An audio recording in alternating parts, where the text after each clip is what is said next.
Então, o livro de Judas, que está na Bíblia, não é do traidor e tampouco não é o Evangelho de Judas dos apócrifos que tem por ali. É só você dar uma olhada na internet, tem várias teorias da conspiração falando desse livro de Judas como Evangelho, que não é também. Detalhe importante 2, este Judas que está aqui na Bíblia é irmão de Tiago, e os dois, aquele que escreveu a epístola de Tiago também, os dois são irmãos carnais de Jesus. Nós somos irmãos de consideração, né? E é irmão, toca aqui. Agora, Judas e Tiago eram irmãos literalmente do nosso Senhor Jesus Cristo e Salvador. Amém? Legal isso, né? Porque às vezes, por uma questão mais dos irmãos católicos que acham que Maria não teve mais filhos, que ela continuou virgem depois de ter Jesus, às vezes a gente não pensa muito, mas Jesus tinha irmãos e irmã também. Então, tecnicamente, tem descendentes da família de Jesus até hoje. Se não morreram todos, tem por lá. É o argumento do Dan Brown no Código da Vinci, onde o salto graal seria o sangue de Jesus ou da descendência de Jesus. Então, perceba que quando aparecem esse tipo de filmes e expressões, elas não vêm do nada. Eles pegam e enrolam certas histórias que existem e, claro, eles manipulam. É por isso que a gente tem que estar esperto e saber das coisas para não cair nessas jogadas do maligno. Bom, então, esse Judas é irmão carnal de Jesus. Versículo 3. Amados, embora estivesse muito ansioso por escrever acerca da salvação que compartilhamos, senti que era necessário escrever-lhes insistindo que batalhassem pela fé uma vez por todas confiada aos santos. Então, no versículo 4, ele fala assim, eu ia falar sobre salvação, sobre coisas boas. Eu ia escrever para vocês ficarem espertos e vamos lá, vamos confiança e tudo mais. Mas era mais urgente escrever para que eles batalhassem. Então é uma carta de apologética, de apologia, de defesa da fé. Então perceba, normalmente a gente acha que, não julgueis, não pode, cada um com sua opinião. Nas cartas da Bíblia, se você lê João, se você lê Pedro, se você vê Judas, tem nada de não pode falar. Eles mandam falar, denunciar e falar contra as coisas que estão erradas, beleza? Então fala assim, eu ia falar sobre salvação, mas é mais importante falar sobre defesa da fé, daquilo que a gente acredita. Versículo 4. Pois certos homens cuja condenação já estava sentenciada há muito tempo, infiltraram-se dissimuladamente no meio de vocês. Estes são ímpios e transformaram a graça do nosso Deus em libertinagem e negam Jesus Cristo, nosso único e soberano Senhor. Aqui fica uma coisa que a gente bateu bastante na vez passada. Eles se infiltraram em nosso meio. Então, eles não chegaram contando um evangelho diferente. Eles saíram de dentro de nós. Eles deturparam e silenciosamente começaram a falar dentro da congregação, tanto que Judas fala assim, nós temos que lutar contra eles. Então, essas pessoas que se infiltraram e começaram a tratar a graça de Deus como libertinagem, é o que hoje a gente chamaria de hipergraça. Está tudo certo, você não é pecador, Jesus é uma bênção, Ele já morreu pelos teus pecados, e tudo que você está vendo hoje em 2020, 2021, já lá no século I, João estava falando, galera, temos que ficar espertos. Perceba que não é alguém de fora que traz mensagens deturpadas, são pessoas infiltradas dentro do nosso meio. Então, quando você está escutando uma pregação, e nessa pregação, o pregador ou a pessoa que está falando, dá a entender que é um evangelho barato, que é de qualquer jeito, que está tudo certo, você é como é, você não pode ser ofendido, você é o centro do coração de Deus. Quando você escuta esse tipo de coisas, você é compelido pela Bíblia a reclamar. Você precisa se posicionar. A graça não é barata, a graça é de graça, mas não saiu de graça. Há todo um projeto de salvação, há todo um agir do Espírito Santo, há toda uma santificação. Sim, eu não tenho nenhuma importância na salvação, nem na santificação, mas eu preciso ter uma vida santificada. Então isso tem que ficar bem claro. Mesmo que a pessoa fale bonito, enche um cinema, enche um teatro e fale maneiro, com luz indireta, sentado em banquinho, tanto faz. Todas as vezes que o evangelho for barato, que não for uma coisa que pregue a cruz e você abandonar suas práticas erradas, é hipergraça, é errado, nós precisamos reclamar, beleza? É isso que está falando Judas no início. Alguma colocação? Tipo, tem que ligar primeiro o microfone. Deu? Tá. Só lembrando que, como o Sam falou, Judas, o propósito dele...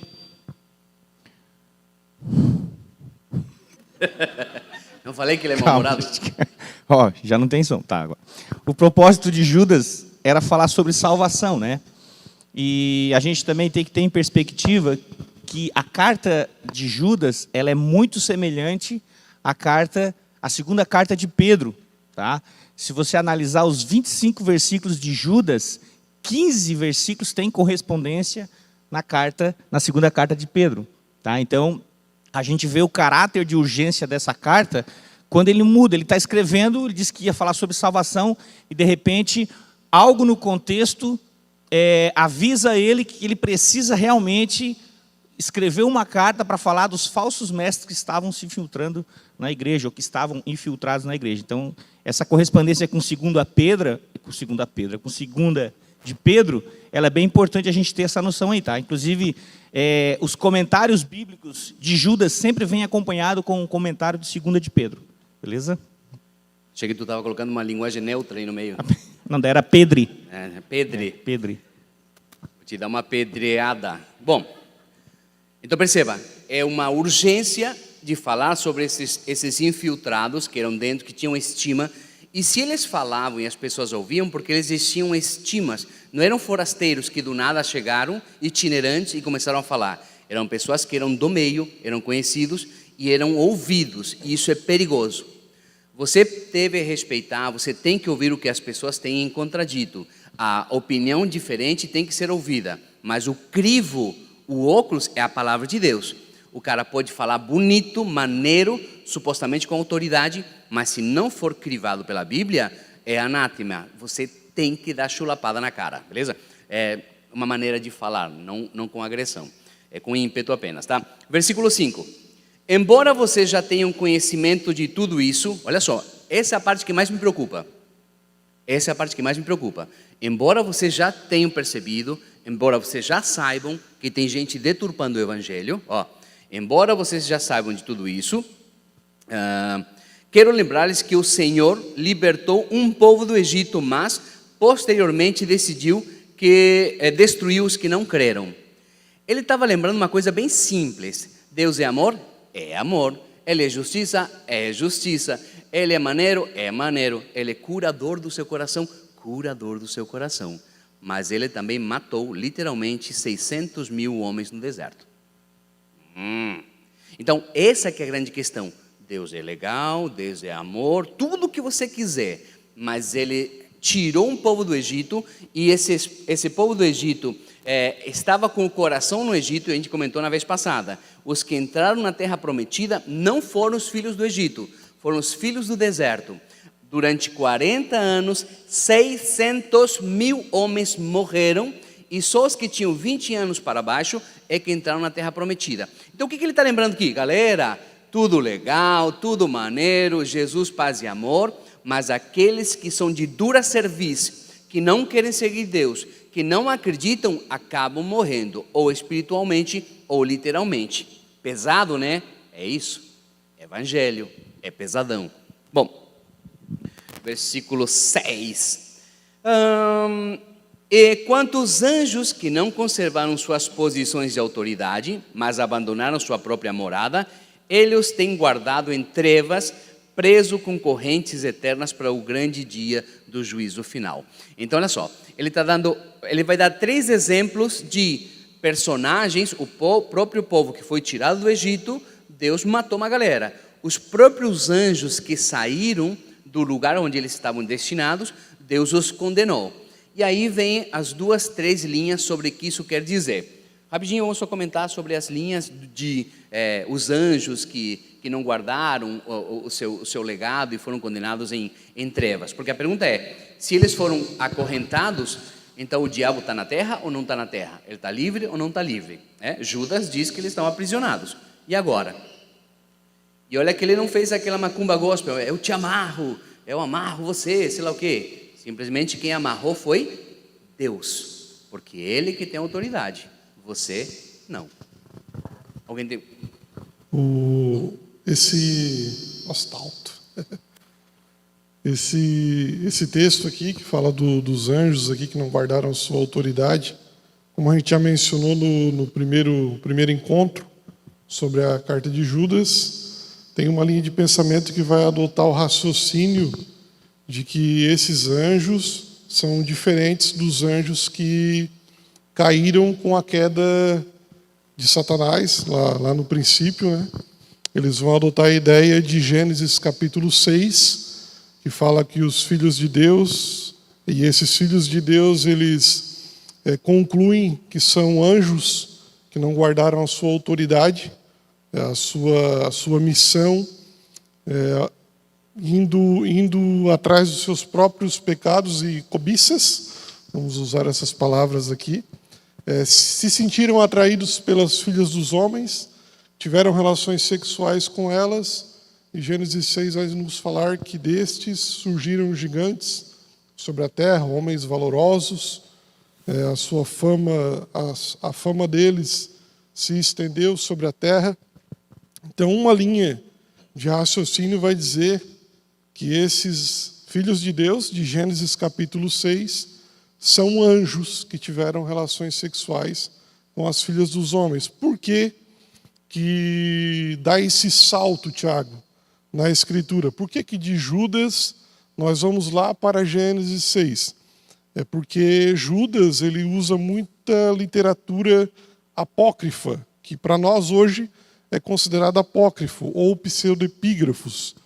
Só que naquela época eram livros bastante usados na tradição judaica. E um dos livros que eram comumente usados na tradição judaica era o livro de 1 Enoque.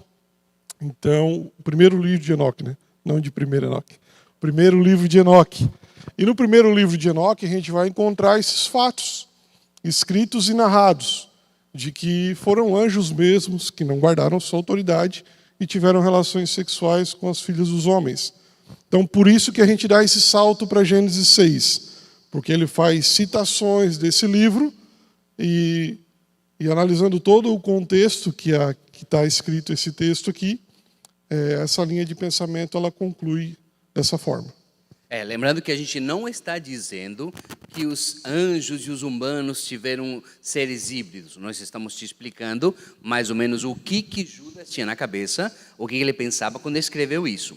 Então eu vou ler de novo o versículo 6, para concatenar, para que você entenda por que as pessoas, ou os estudiosos, fazem essa relação com Gênesis 6 e com pecado sexual. Quer ver? Vamos lá de novo? No versículo 6 fala assim: e quantos anjos que não preservaram suas posições de autoridade, mas abandonaram sua própria morada, ou seja, dos céus, eles os têm guardado em trevas, presos com correntes eternas para o juízo do grande dia. O versículo 7 fala assim, de modo semelhante a estes, da mesma forma. De modo semelhante quer dizer, da mesma forma que estes. Estes quem? Os anjos. Então ele vai fazer uma comparação, falando alguma coisa dos anjos, ou uma nova informação, baseado no que acabou de dizer. Então, semelhante a estes, ou da mesma forma que estes, fala assim, do modo semelhante que estes, Sodoma e Gomorra, as cidades de redor se entregaram à imoralidade e relações sexuais antinaturais, estando sob o castigo de fogo eterno, elas servem de exemplo. Então perceba que entre o versículo 6 e o versículo 7 há um de modo semelhante ou desta mesma maneira e fala sobre pecados sexuais. Então tem essa linha que o professor Tiago abordou, que é bastante difundida, em que teriam anjos copulado com as filhas dos homens e teriam tido os nefilins, que eram gigantes e tudo mais. Mas não há só essa linha. Lembra que a gente sempre coloca as duas. Esta é uma possibilidade. A outra, Adri, quer comentar sobre a outra? A outra linha é que a expressão de modo semelhante não se refere à questão do pecado de um exemplo de pecado, mas de um outro pecado. Então, está falando aqui não da questão da sexualidade, mas de modo semelhante, ou seja, outra forma de pecado contra Deus. Essa é uma outra linha que pensa dessa forma. E contrário ao que o Tiago falou, essa linha que a gente está falando agora, considera que os filhos dos homens seriam, que faz uma referência a Gênesis 6, seriam, na verdade, os filhos da descendência de Caim. Porque se você ler Gênesis 4 vai dar a descendência de Caim. Aí diz que esses seriam os filhos de homens. Aí Gênesis 5 vai dar a descendência de Sete. Esses seriam os filhos de Deus. E aí Gênesis 6 vai trazer a relação desses dois. Dos descendentes de filho de Caim e os descendentes de Sete. E esse cruzamento daria então esses gigantes e tal. Essa é outra linha, né? Então perceba que a gente está estudando a Bíblia. A gente não tem como dizer é isto ou é aquilo. A gente está expondo para vocês as duas linhas principais. Bom, o problema dessa linha que a gente comentou antes, sobre os seres híbridos, que só tem Gênesis 6, não fala outro lugar. Fala depois de Golias, mas hoje, atualmente, tem pessoas muito altas. E o povo de Israel era uma linha meio que baixa. Então tinha uma média de 1,60, 1,70. Então não era um povo muito alto. Então, quando você tem um cara de 2,10 metros, se você tem 1,70 m, dá uma sensação de que o cara é enorme. É bem grande, inclusive. Então tem essa possibilidade. O problema da linha que o Adri comentou é que todas as vezes no Antigo Testamento que se utiliza no original os filhos de Deus, se refere sempre a anjos.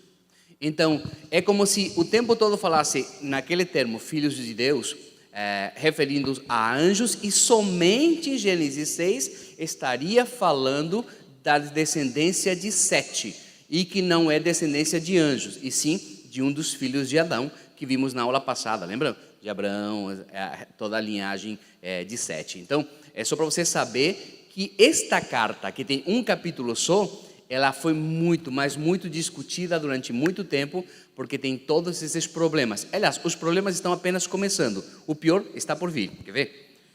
Versículo 8. Da mesma forma, ou seja, está falando assim, do mesmo jeito, de como eles estão fazendo. Vou começar do 7, para vocês entenderem a conexão.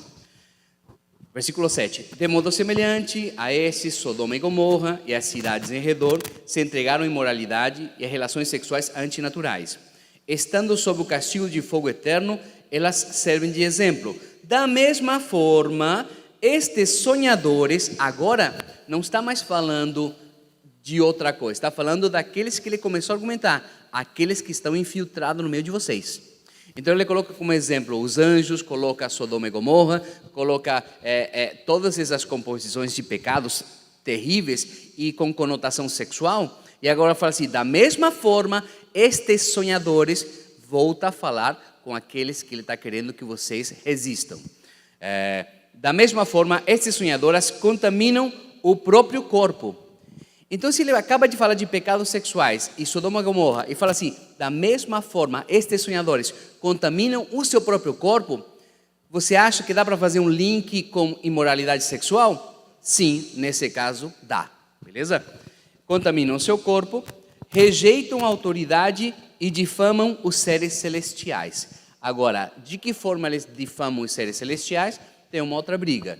Porque na época antiga também se utilizava muito o culto aos anjos. É curioso como Colossenses fala, não temos que ter culto aos anjos, e atualmente nós temos uma linha bem grande no meio gospel que dá até nome para os anjos. Eu vi esses dias atrás um que tem um que chama Azulão e outro Tocha, não sei o que lá. E aí, numa situação, cuidado, não queima ele, Tocha, cuidado, Azulão. Quem é você, cara pálida? Eu não vejo isso na Bíblia. Vocês vão me desculpar, mas é sobre isso que o Judas coloca. Judas está falando exatamente sobre isso. Sobre as pessoas infiltradas no nosso meio, que falam qualquer coisa e todo mundo deixa rolar. Tinha até uma linha gnóstica que pensava que um anjo acampava-se ao redor das pessoas e ele ia analisando a evolução espiritual daquele indivíduo. Isso é a base do Mais espiritismo, ou menos isso. sim, sobre a evolução espiritual, sobre novas bases, digamos assim, de energéticas, e você ter um espírito evoluído e tudo mais. Então, olha só, hein? Quando isso não está na Bíblia, quando são conjecturas, são perigosas. Porque daí você é um crente normal que ora, jejua, paga imposto, tenta não fazer besteira durante a semana e é difícil deixar algumas práticas ruins que a gente tem. Aí vem alguém que tem um anjo particular, que tem nome, inclusive. E numa situação fala assim, cuidado, não queima o fulano. Não sei, mas vocês vão me desculpar. Ah, mas eu acredito, eu tive experiência. Amém, eu não acredito, mas tudo bem, mas não duvido. Eu não acredito, mas não duvido. Tá? Eu não duvido que Deus possa se manifestar, sim. Mas eu não acredito que você tenha o poder de mandar um anjo descer, rolar, fingir morto, traz um copo d'água. Isso não está na Bíblia nem de perto. Isso aí seria difamar um ser espiritual. Poderia ser difamar os seres espirituais. Tudo bem, Hebreus fala que eles são colaboradores nossos, que cooperam para a nossa salvação. Mas isso não quer dizer que eles vão estar a nós. Eles não são nossos capangas. Ele não é teu guarda-costa. Não é. Aliás, crente que anda com guarda-costas também. Eu acho que se ler o versículo 9, Sami, vai dar uma incrementada legal nessa Sim. É porque isso tudo que a gente discutiu agora, a gente já viu no outro Clube do Livro. Agora começa a segunda parte. A partir do versículo 9 até o 8, vimos na aula passada, no Clube do Livro passado. Agora, a partir do versículo 9. E aí, daqui a pouquinho, vai vir uma passagem que eu quero ver o pessoal da guerra espiritual aí, como é que vai resolver isso aí. Vamos lá. Sami, diga. A questão do anjo ali, ela é bem interessante, porque quando Moisés ele foi subir, ele disse, Senhor, não nos faça sair daqui se a tua presença não for conosco. Ele disse, não, mas o meu anjo vai adiante de ti. Os anjos, eles são aqueles que executam alguma coisa. Então, quando Moisés, ele disse, Senhor, eu não quero anjo, é porque ele já sabia disso. Porque se Deus mandasse matar todo mundo, ele não ia ter conversa com Deus. O anjo ia matar todo mundo mesmo. Ele não ia poder interceder. Então ele disse, Senhor, não manda anjo. Manda a tua presença comigo, porque daí eu posso conversar contigo, eu posso clamar a ti. Então tem gente que às vezes pede o anjo aí, cuidado, Porque o anjo ele vem e executa. Se Deus mandou, não me mata, Senhor. Não, o Senhor mandou, pum, não dá nem tempo de pedir, Então cuidado quando pede o anjo aí. É o anjo sicário. Só para já que a gente está conectado aqui no YouTube, Fábio Soares falou o seguinte, essa explicação que liga os filhos de Deus à linhagem de Sete é uma interpretação do período medieval, século XV. Aceitem o sobrenatural e o incompreensível da Bíblia que dói menos. Gigantes existiram, diz ele. Se eu tivesse carteirinha. Meu Deus. Pare. Não, mas olha só. Não, perfeito, ótimo. E a gente não quer convencer ninguém de nada. Manda um anjo lá, Sami. Não. Nem vou entrar nessa, senão... Olha só, a gente respeita seu ponto de vista. Só lembra de uma coisa. Se gigantes existiram tão abundantemente, não tem um fóssil, não tem um esqueleto. Eu sei. Você vai mandar para mim uma foto do WhatsApp. E aqui, olha os gigantes. Que isso é tudo montagem, só para te avisar. Então, esses gigantes pode ser uma forma hiperbólica. Pessoas grandes. Quando a gente fala assim, os gigantes da fé, que tem um livro. Já viram os gigantes da fé? Sabiam que eles não eram altos? Porque é gigantesco o legado que eles trouxeram para a gente. Então, essa possibilidade de mistura entre homens e anjos é possível? É possível, mas a gente não pode provar. Então, todas as vezes, inclusive você não pode. E sempre é bom sempre a gente lembrar, gente, que nós estamos falando de conjecturas. Então, você não pode empurrar uma teoria que a Bíblia não... Então, empurrar a goela abaixo é desconsiderar o verdadeiro resultado do que a gente quer com o estudo da teologia, a humildade. Então, quando a gente coloca aqui as posições divergentes, são para vocês entenderem que existem essas linhas teológicas. Inclusive, essa da DC7 a ampla maioria dos teólogos acreditam nisso, mas não quer dizer que é a correta. Então, aqui ninguém está forçando nada, a gente está explicando as linhas possíveis que tem. Tá? Então, a gente já está falando aqui para vocês, para o pessoal online também, que talvez não saiba como é que funciona aqui. Só para o pessoal entender, a linhas aqui, eu acho massa. Interessante essa linha dos anjos.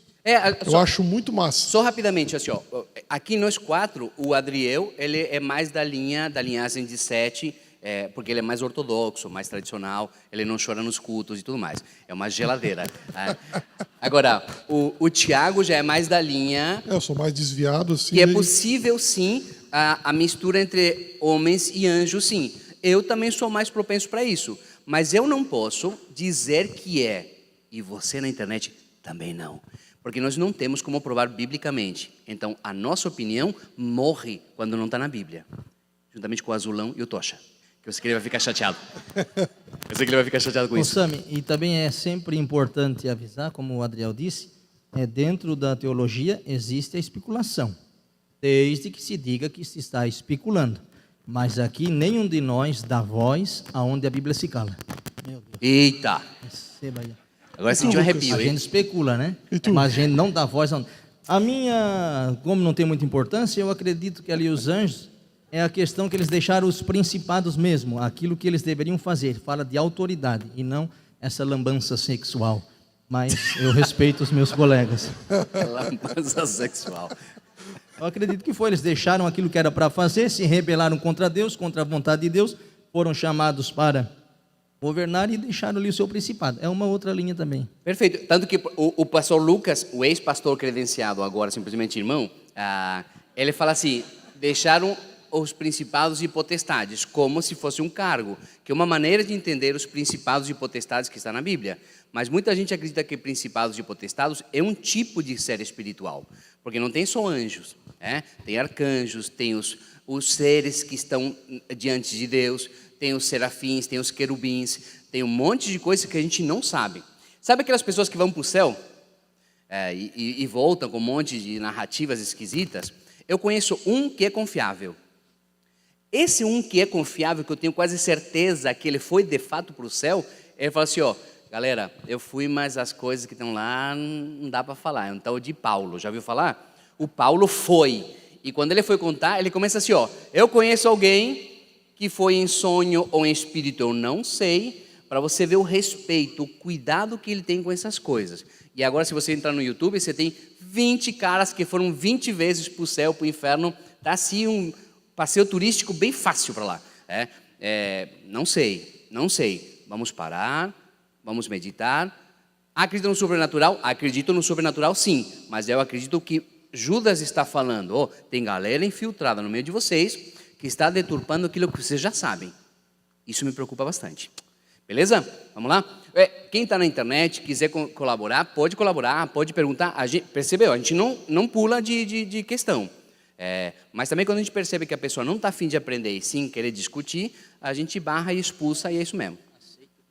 Aceita que também me deixou um pouco #chateado. O velho homem subiu assim, está na minha perna aqui, Não deixa ele aparecer. Bom, vamos lá então? Então, carta de Judas, capítulo 1, agora a partir do versículo 9, tá bom? Vamos lá. Então, olha só, efeitos especiais para vocês. Fala assim, contudo, lembra que ele está falando, né? Está falando assim que teve os anjos que não guardaram, tem esses sonhadores que deturpam o seu corpo e menosprezam os seres espirituais. Ele fala assim, contudo, apesar de tudo isso, nem mesmo o arcanjo Miguel, quando estava disputando com o diabo acerca do corpo de Moisés, ousou fazer acusação injuriosa contra ele, mas disse, o Senhor o repreenda. Esse versículo 9, dava para fazer pelo menos 3 clubes do livro só desse versículo.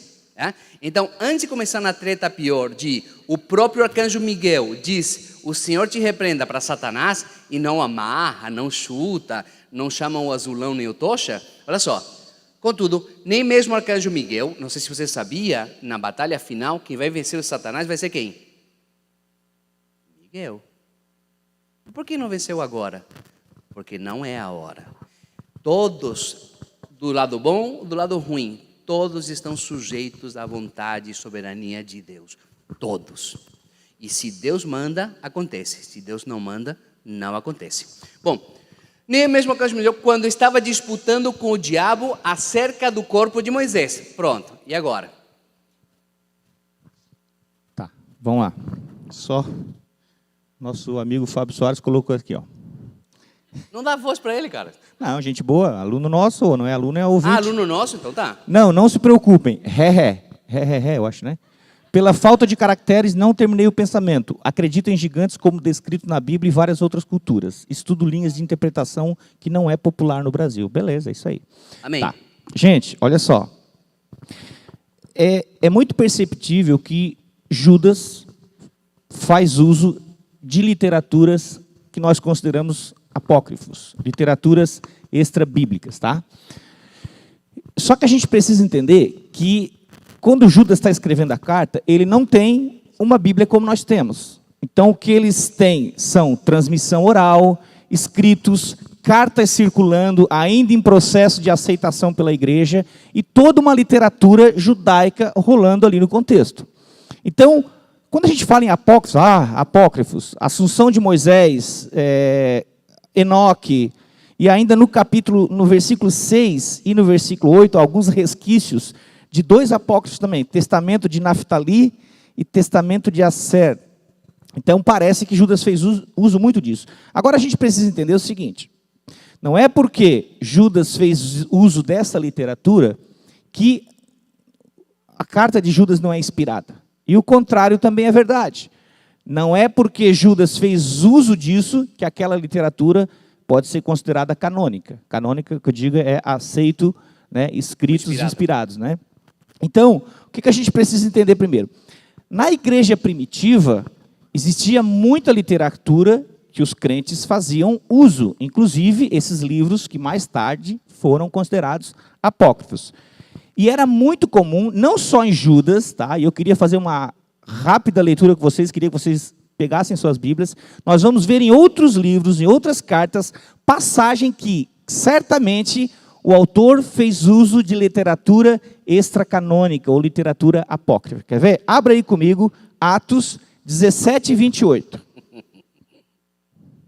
Atos 17 e 28. Perceba que Paulo vai fazer uso de coisas que os escritores atenienses tinham dito, e ele faz uso daquilo ali como se também encaixasse numa palavra de Deus. Olha que ele fala, Atos 17 e 28.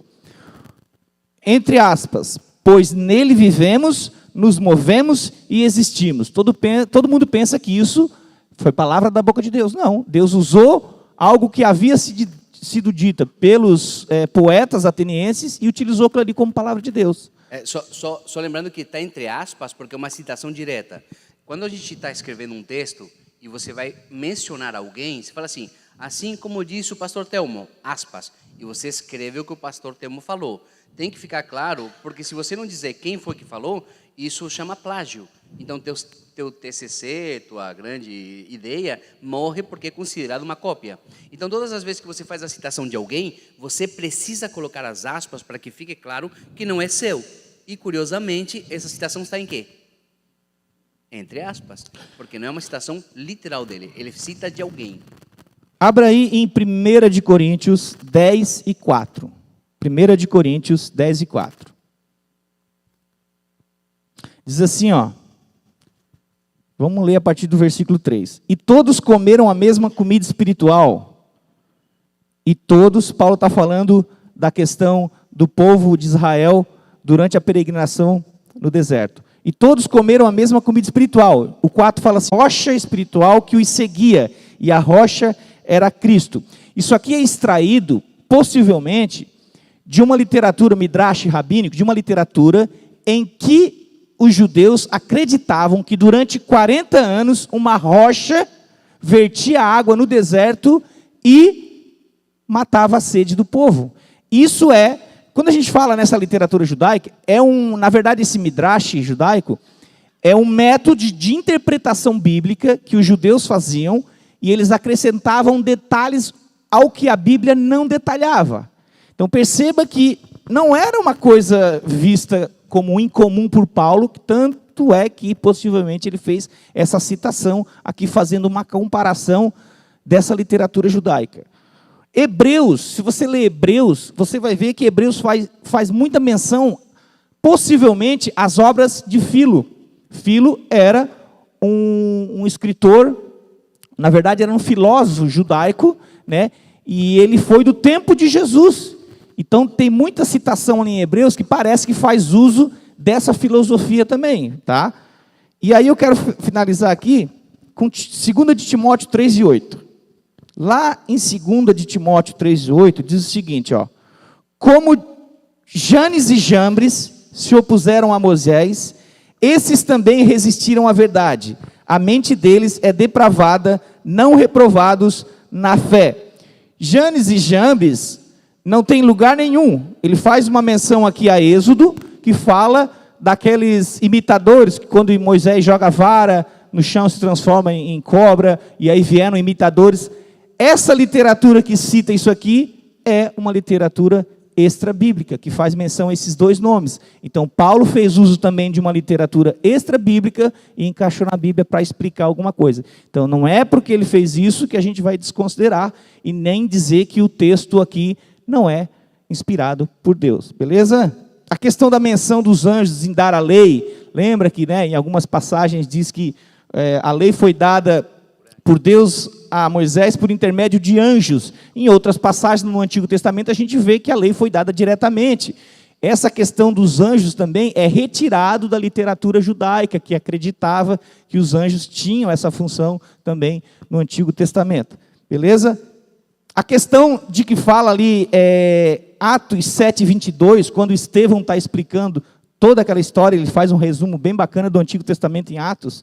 Ele diz que Moisés, lá no versículo 22 do capítulo 7, ele diz que Moisés foi instruído em toda a sabedoria dos egípcios e era poderoso em palavras e obras.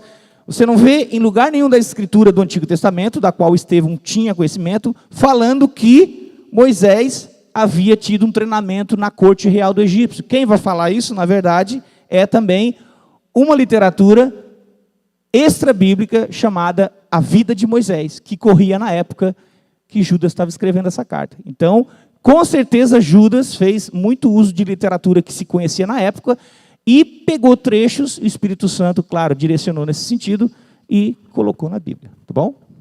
Então, lembrando que, se você for olhar na Bíblia, só em Judas está que Satanás e Miguel estão disputando pelo corpo de Moisés. Só ali. Então, isso quer dizer que essa não é uma invenção dele. Ele tinha lido, ele conhecia isso de algum outro lugar. É nesse aspecto que a gente diz que ele cita uma literatura apócrifa, uma literatura que não é canonizada. Isso não quer dizer que o lugar ficou contaminado. É uma coisa que Deus tensiona e se está ali é porque de alguma forma a gente deveria saber. O porquê, nós não sabemos. Se há essa luta, se houve essa luta pelo corpo de Moisés. E por que o diabo quereria o corpo de Moisés? Aí tem um monte de conjecturas, porque daí ele viraria uma espécie de um lugar de procissão, uma coisa de romaria e tudo mais. Posso ler esse trecho do apócrifo Assunção de Moisés, que fala sobre isso? Vai lá. Diz assim, o trecho da literatura apócrifa. Josué acompanhou Moisés até o alto do Monte Nebo, onde Deus mostrou a Moisés a terra da promessa. Moisés então mandou Josué de volta para o povo, a fim de informá-lo da morte de Moisés. E Moisés morreu. Deus enviou o arcanjo Miguel para remover o corpo de Moisés e levá-lo para um outro lugar e ali sepultá-lo. Mas Samael, o diabo, combateu-o, questionando o direito de Moisés ao enterro com honras. O diabo apresentou contra Moisés a acusação de assassinato, pois ele espancou o egípcio e escondeu o corpo na areia. Mas essa acusação não passou de maledicência contra Moisés. E Miguel, sem tolerar essa maldição, disse ao diabo, que o Senhor o repreenda, diabo. Com isso, o diabo partiu e Miguel removeu o corpo, levando-o até o lugar que Deus ordenara, e lá enterrou com as suas próprias mãos. Assim, ninguém viu o sepultamento de Moisés. Isso não está na Bíblia. Isso está em qual apócrifo? Assunção de Moisés. A Assunção de Moisés. Então, é um livro que não está na nossa Bíblia, mas que os judeus da época conheciam, e essa história era bastante conhecida. E lembra que uns versículos anteriores, ele fala assim, essas histórias vocês conhecem. Então, ele remete a coisas que eles já sabiam, para dizer, olha só, hein, até inclusive quando Satanás e Miguel foram disputar pelo corpo de Moisés, Miguel não ousou dizer nada contra o Satanás e falou assim, o Senhor te repreenda.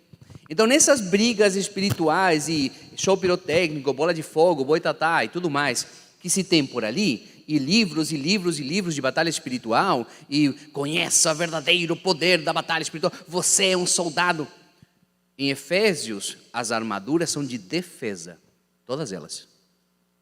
E a espada é da Bíblia.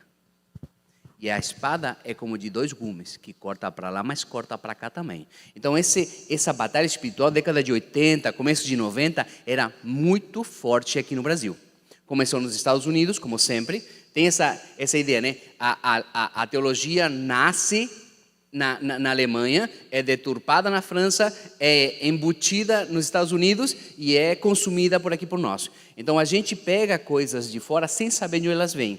Então esse negócio de batalha espiritual e bola de fogo e conheça não sei o que lá, os poderes, eu só peço para me explicarem isso aqui. Só isso. Tem uma passagem lá em Zacarias também que é a mesma coisa. Josué está diante de Deus e aí aparece o diabo acusando Josué, tudo mais.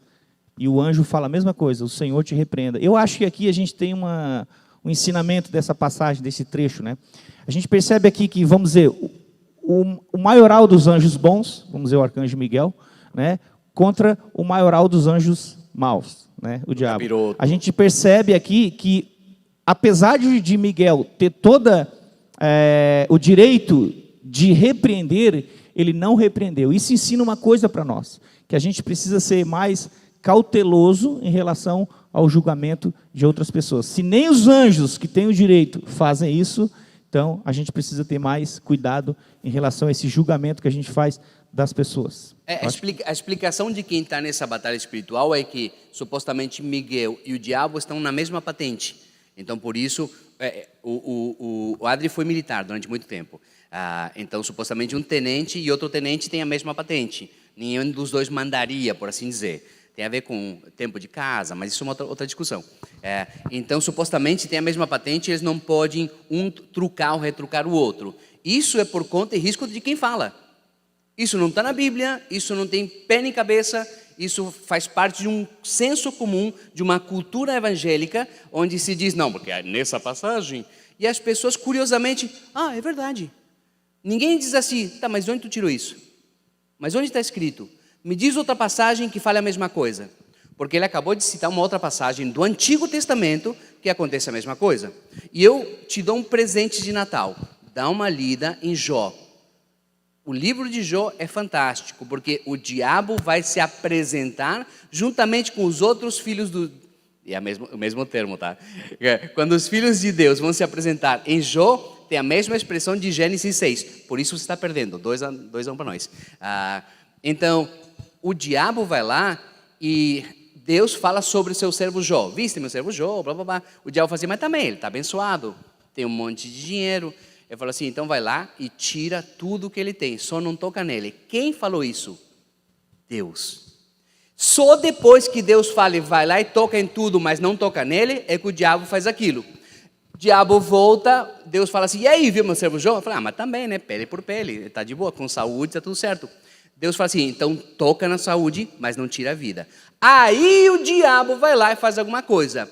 O diabo não tem poder contra nenhum de nós. Não existe isso. Mas não existe uma batalha espiritual? É possível que exista. Mas essa batalha espiritual é no mundo espiritual, com Deus governando tudo e não tendo um arqui-inimigo. O diabo não é o inimigo de Deus. O diabo é meu adversário, teu adversário. Não tem uma queda de braço onde está Deus. Eu estou quase ganhando. Aí o diabo leva você para as drogas. Aí Deus tira você num culto da vitória. Aí você pula a cerca. E aí você se arrepende e está nessa... Isso não existe. Deus é soberano. Se Ele é soberano, Ele governa todas as coisas. E isso é bíblico. E eu consigo te mostrar na Bíblia isso. Agora, essa batalha, sei lá o quê, é difícil. Muito difícil. Judas traz esse acontecimento do arcanjo Miguel e Satanás a respeito do corpo de Moisés, justamente para explicar o que ele vem falando no versículo 8. Esses caras aí infiltrados no meio de vocês, eles insultam os seres celestiais, são arrogantes ao ponto de fazer tal coisa. E para vocês terem uma ideia, nem o arcanjo Miguel teve essa audácia que esses caras têm. Antes disso, o Senhor te repreenda. Então, ele quis trazer essa ideia. Estou mostrando isso para vocês, estou mostrando a atitude desses caras, de como eles são arrogantes, de como eles são ímpios, insanos, de que não respeitam as autoridades propostas por Deus. E ele traz esse exemplo do arcanjo Miguel e Moisés. Eu acho que o grande cerne do versículo 9 é a humildade de Miguel em não insultar um ser celestial. Embora Satanás seja o nosso adversário, ele é um ser espiritual. Então, muito cuidado aí com as suas batalhas espirituais. Venha cá, Satanás, para debaixo do meu pé. Muito cuidado com isso. Muito quando o tema é batalha espiritual, gente, aí assim, ó, a gente tem que ser um tanto equilibrado, né? Eu acho que vocês entenderam o que o Sami quis dizer, que o Tiago complementou.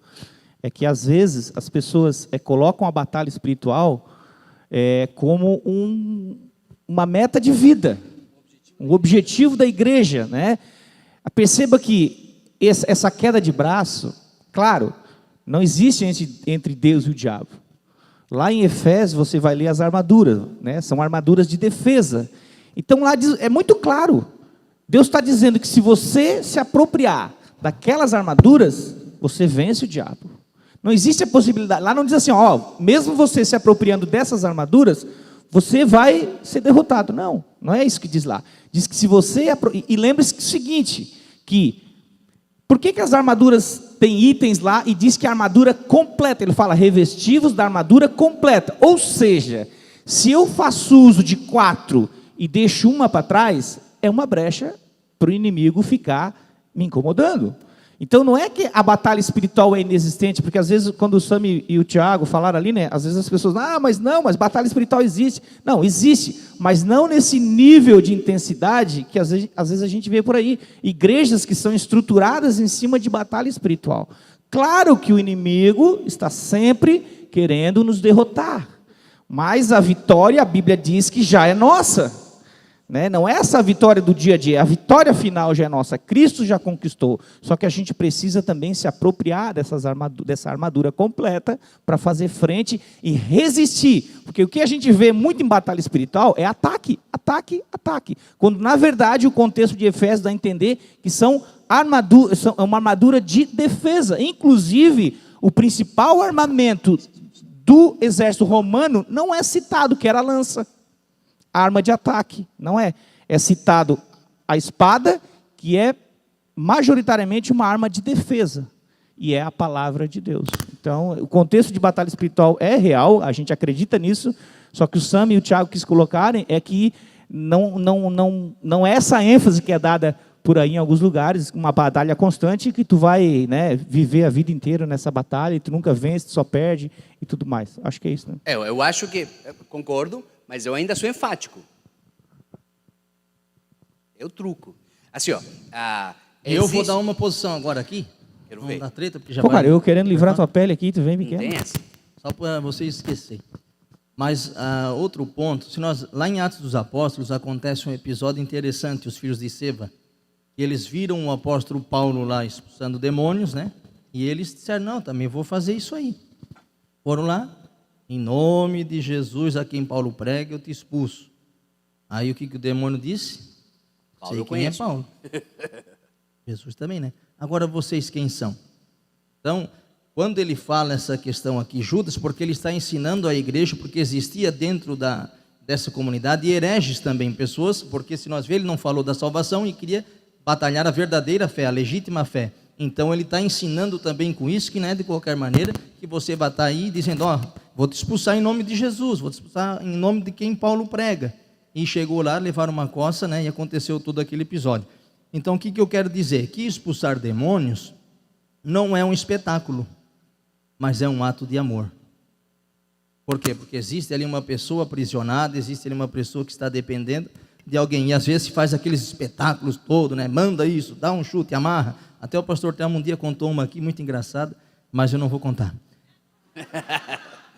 Ele falou que o cara foi expulsar, se tu é forte, então sai dele entre mim, sai dele entre mim, sai dele entre mim, sai dele entre mim. Já estava endemoniado também, entendeu? Então tem que ter muito cuidado, e aqui ele traz um alerta, se teve essa disputa ou não, porque quando foi enterrado o corpo de Moisés, lá fala que o anjo do Senhor que enterrou. E lá no Antigo Testamento, às vezes quando se fala anjo do Senhor, né, se relata ao próprio Deus. Então, aqui o que nós podemos aprender? Que pode ser que houve essa batalha, porém o porquê? Existe uma linha que diz que para que não fosse idolatrado, porque quando Moisés fez a serpente lá no deserto, o que aconteceu? O pessoal lá conforme foi passando o tempo, eles começaram a adorar aquela estátua. E lá em 2 Reis, capítulo 18, versículo 3, vai dizer assim: e fez o que era reto aos olhos do Senhor, conforme tudo o que fizera Davi seu pai. E o 4 diz: este tirou os altos e quebrou as estátuas e deitou abaixo os bosques e fez em pedaços a serpente de metal que Moisés fizera, porquanto até aquele dia os filhos de Israel queimavam incenso e lhe chamavam Neutzan.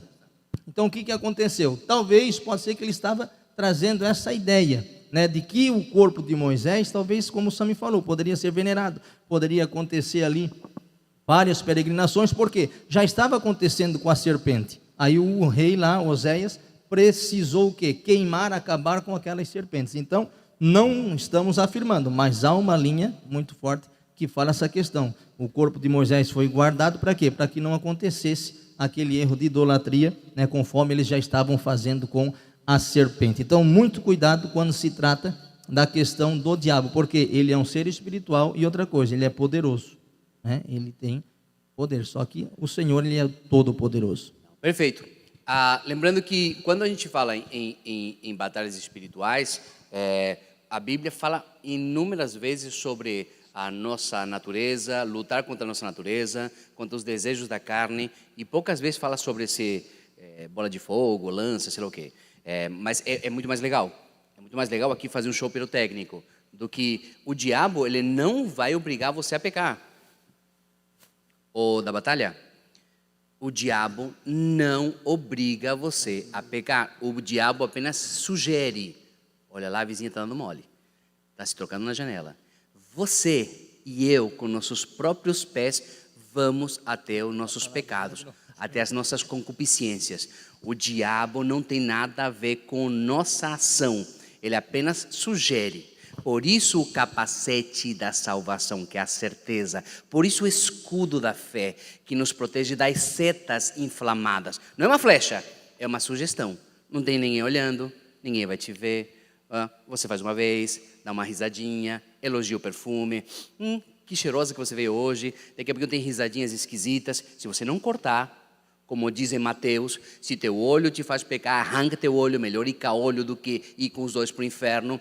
É nossa postura, é isso que às vezes me deixa #irritado, porque se fala muito de batalha espiritual, o diabo pisa, mas não se fala que nós, com nossa natureza pecaminosa, com nossa carnalidade, é que vamos atrás das coisas que nós gostamos. Nós temos nossos pecados de estimação, e quando a gente está sozinho, quando ninguém nos vê, é aí que nós somos de verdade. Sabe quem você é de verdade? Aquilo que você é quando ninguém te vê. Esse é você. Quando você tem acesso à internet e ninguém está por perto, esse é você. Quando você está de viagem de negócios, numa cidade onde ninguém nunca viu falar de você, e você tem a oportunidade de, sei lá, orar, jejuar, ou ir num bar, ou sair com uma outra mulher. É ali, esse é você. Não é nós aqui. Eu não sou isso aqui. Eu sou aquilo que eu faço quando não tem ninguém por perto. Então, ali não é o diabo, aí somos nós. É isso que eu me refiro, beleza? E a carta de Judas aqui, ela trata os falsos mestres com 3 características bem interessantes, né? Judas diz que esses falsos mestres, eles eram fisicamente imorais, aí entra naquele, né? Eles eram intelectualmente arrogantes e espiritualmente eles eram desobedientes. Então, é como se a carta de Judas faz um chamado à questão da moralidade, à questão da nossa intelectualidade, porque é interessante, quando a gente fala de estudo de teologia, a gente precisa ter em mente o seguinte: o que eu estou estudando, no que eu estou me aprofundando, é para quê? É para mim levar para alguém, é para mim trazer um crescimento espiritual para outras pessoas. Então, quando a gente fala de intelectualmente eles eram arrogantes, é porque eles não consideravam essa ideia, né? Eles tinham a ideia de que eles eram intelectualmente superiores, né? Fisicamente eles eram imorais e espiritualmente eles eram desobedientes. Então é um chamado para nós nos atentar a não cair no erro dos falsos mestres. Por quê? Gente, a gente sempre fala aqui, né, Sami? O conhecimento é muito perigoso. O conhecimento é muito perigoso. Em especial, o conhecimento teológico. Então, a gente tem que ter muito cuidado e a gente sempre pautar o nosso conhecimento sempre na humildade. E eu sempre estudo para trazer luz para alguém, para que também outras pessoas estudam e tragam luz para nós. Então, muito cuidado aí também, tá bom? Bem-vindos de novo a essa batalha. Vamos tentar dar uma avançada, porque fizemos 2 versículos só. E isso é legal do estudo bíblico. Não passou desde assim, acabou. Isso não é estudar a Bíblia. Estudar a Bíblia é entender, perceber quais são as possibilidades, onde pode ser dessa forma, onde pode ser de uma forma diferente. Então vamos para o versículo 10. O versículo 10, fala assim, todavia, eu vou voltar para fazer uma leitura sequencial. Contudo, nem mesmo o arcanjo Miguel, quando estava disputando com o diabo acerca do corpo de Moisés, ousou fazer acusação injuriosa contra ele, mas disse: o Senhor te repreenda. Todavia, contudo, portanto, há uma conjunção de contraponto, beleza? Todavia, esses tais, perceba que ele está dando exemplos de volta àqueles caras. Outro exemplo, volta àqueles caras. E fala sobre Satanás, que ele foi falar com o arcanjo Miguel. O arcanjo Miguel fala assim, o Senhor te repreenda. Então agora, todavia, ele volta àqueles falsos mestres infiltrados que ele está denunciando. Todavia, esses tais difamam tudo o que não entendem. Eu acho que aqui é o elemento principal. Nós não entendemos muito como funciona esse mundo espiritual. Então a gente pode achar coisas, mas a gente não pode dizer que é assim. Nós podemos ter alguma opinião, e está tudo certo. Nós podemos ter, inclusive, opiniões totalmente diferentes, e está tudo certo.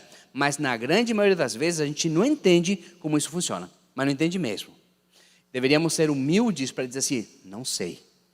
É um grande problema isso para muita gente. Ele fala assim, não sei, não tenho opinião sobre isso. É na dúvida, não diz, não sei. Não responde, simples assim. Não entendem. E as coisas que entendem por instinto, meio que é o que eu acho, como animais irracionais, nessas mesmas coisas se corrompem. Eita! Esses caras que têm uma ideia meio que como animais irracionais. Por que animais irracionais? Instintivamente, é uma coisa que eles sentem, Quem ensina a abelha a fazer mel? Eles vão para a universidade de mel? Segundo o filmezinho da abelha, sim. O Bimove, né? No Bimove você vai até a universidade para aprender a fazer mel. Quem ensina o castor a fazer diques? Quem ensina a formiga a fazer formigueiro? Quem ensina essas coisas para os animais? Que uma coisa fantástica, quem ensina os passarinhos? Quem ensina o João de Barro a fazer aquela casinha? Se você não fica de cara com aquilo, então você perdeu a espiritualidade faz muito tempo. Você vai lá, chegando em Florianópolis, na rodoviária, eles costumam fazer na sinaleira. Eu acho isso maravilhoso. Porque tem verde, era para ser amarelo, e o vermelho. No amarelo é cheio de João de Barro, um em cima do outro, tipo um condomínio, tipo um prédio de 3, 4 andares. E aquilo é perfeito. Quem ensina o João de Barro a fazer isso?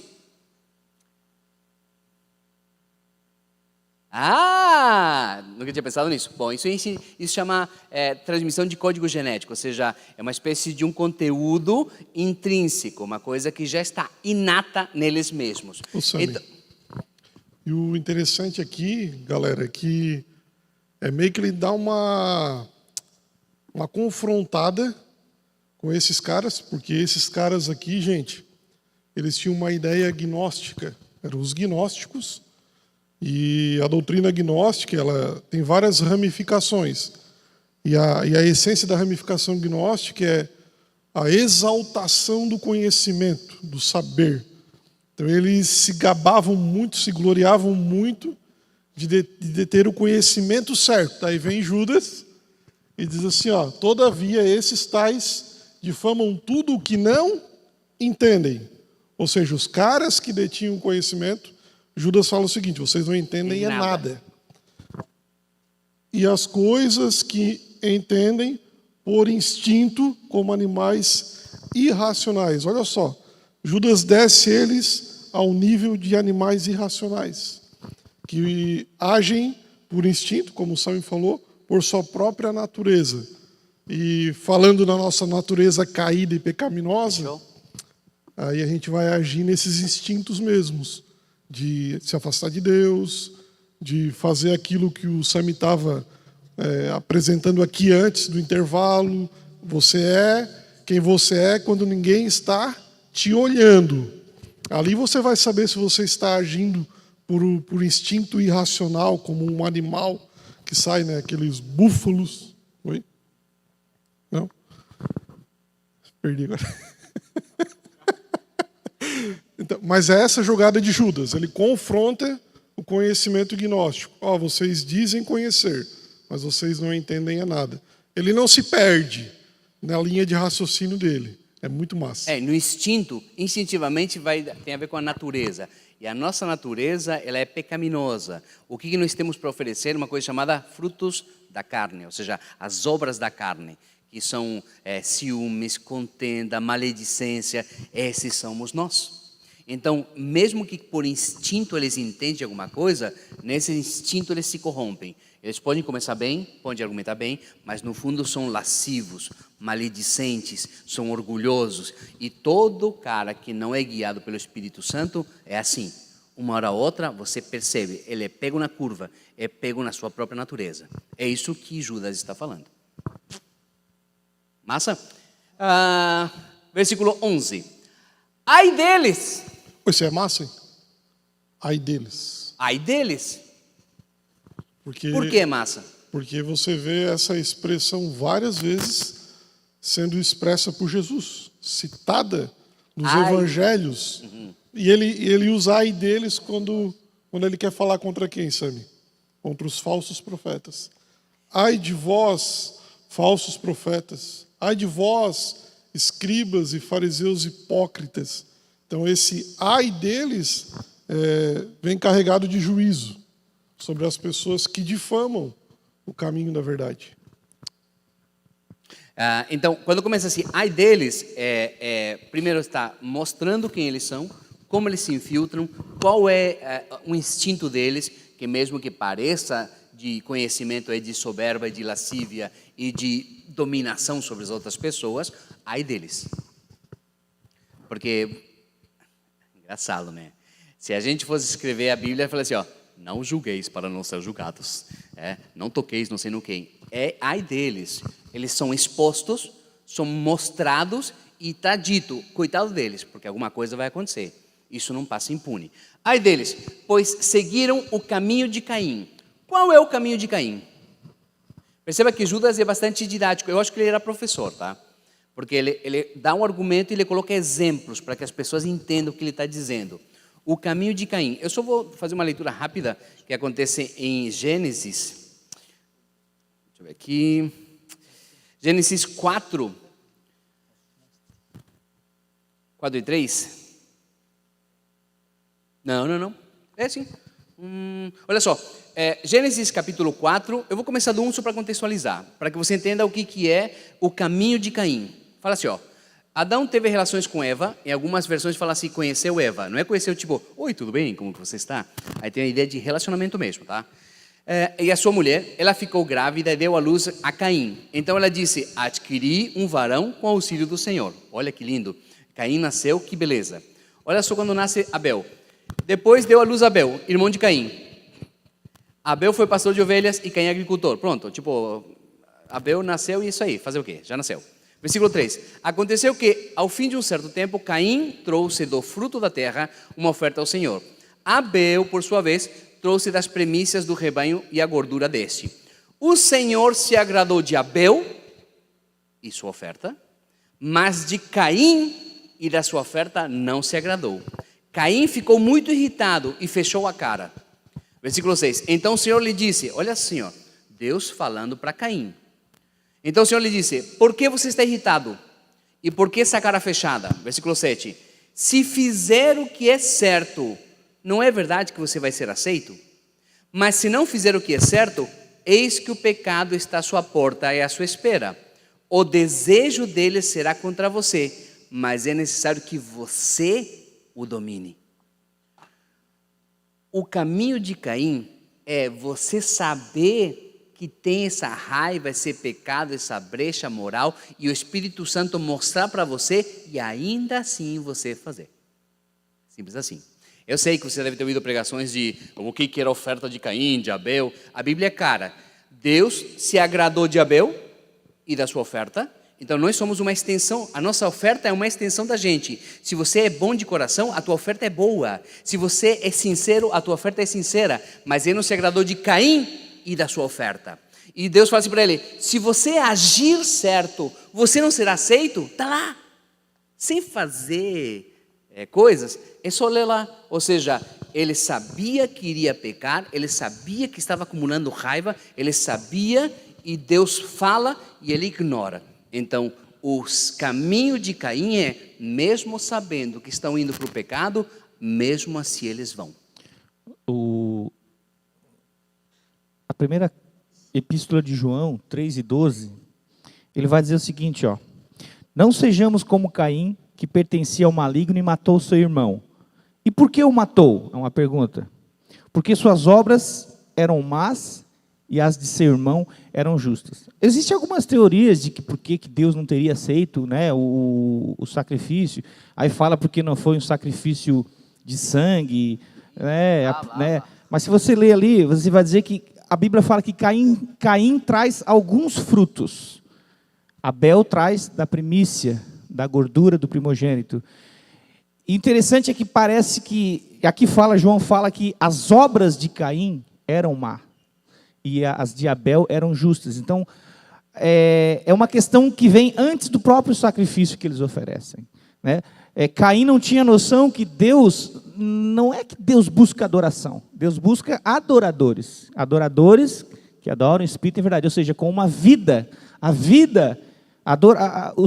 sua adoração é uma consequência da sua vida. Parece que Caim não tinha essa ideia, Abel tinha, porque aqui João fala que Abel vivia uma vida justa, suas obras eram justas, né? Então a gente precisa entender que tem essa questão para se considerar. Não é que a coisa não começa no sacrifício, a coisa começou muito antes, o sacrifício foi só uma consequência. A oferta, desculpa, o sacrifício. Ô Sami, e ali está dizendo que eles seguiram, né, o caminho de Caim, ou seja, estavam praticando as mesmas coisas, os falsos profetas.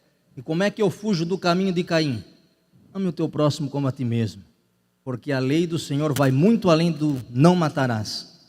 Ame o próximo. Então, foge desse caminho. Sai fora, não anda nele. Joguei pro alto. Nós vamos ser Ei, glória. Lebe. Mas é isso aí, porque às vezes o que a gente faz? Segue no caminho. Eu mato meu irmão, ou com palavras, ou com atitudes, ou com ofensas. Então nós precisamos sair do ai deles. Não podemos seguir o caminho. Como é que eu não sigo o caminho? Fazendo o contrário. Amando. Isso é forte, tá? Porque, assim, ó, Deus avisou que ele deveria dominar o desejo dele. Desejo do quê? De matar o seu irmão. Se você faz a continuação da leitura, Deus pergunta para ele assim: onde está teu irmão? E ele fala assim: eu lá sou o cuidador do meu irmão. Ele já tinha matado o irmão dele. Ou seja, Deus falou antes dele cometer o pecado, antes de matar. E eu te garanto que Deus fala com cada um de nós antes de a gente fazer a besteirinha. Eu te garanto. Então nós não podemos andar no caminho de Caim, que mesmo sendo avisados por uma palavra, por uma lembrança, pelo próprio Espírito Santo, por alguém que nos fala, por uma pregação de domingo, e se a gente continua nessa vida e a gente acaba pecando, é porque a gente não dominou. Não tem nada de batalha, não tem o diabo te cutucando. Você foi advertido e você deve dominar. E é o próprio Espírito Santo, o próprio Deus falando isso. Então eles estavam no caminho de Caim, buscando o lucro, caíram no erro de Balaão. Então perceba que tem uma vírgula. Então fala assim, ó, eles estavam no caminho de Caim, que era o não segurar o ímpeto, não segurar essa vontade, esse pecado dentro. Vírgula. Buscando o lucro, pessoas que só pensam em dinheiro, caíram no erro de Balaão. Lembra que Balaão foi uma espécie de um profeta contratado para amaldiçoar o povo de Deus. Então ele recebe dinheiro para amaldiçoar. E foram destruídos na rebelião de Corã.